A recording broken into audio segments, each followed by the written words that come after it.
È stata assestata, è vero, ci stanno atti notarili per la costruzione del campanile, quindi è stata, diciamo, un po' posticcia. Eccolo me!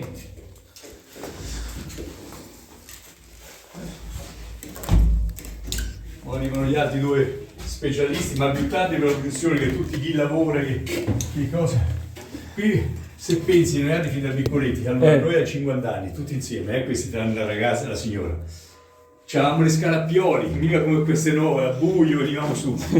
E adesso hanno fatto tutta quella ricostruzione.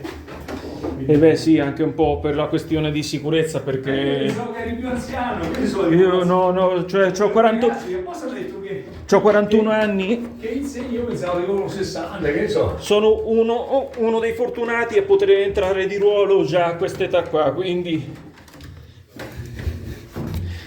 Certo.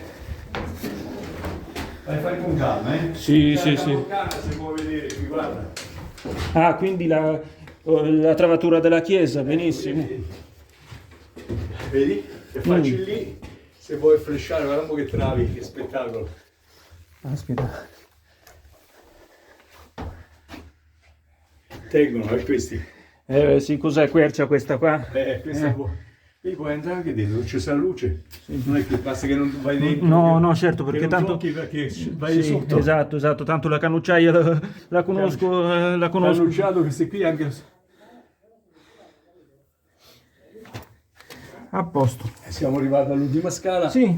E quindi facciamo queste barre, faccio vedere le porte del morto.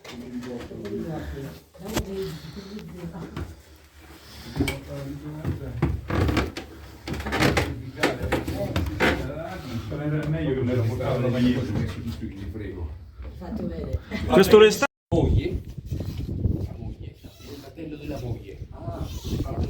De Matelica, sta a Matelica, sceso, De Matelica, De Matelica. È tornato? È tornata? No, sta a Bergamo. Allora stanno a Bergamo, forse esce si può andare su.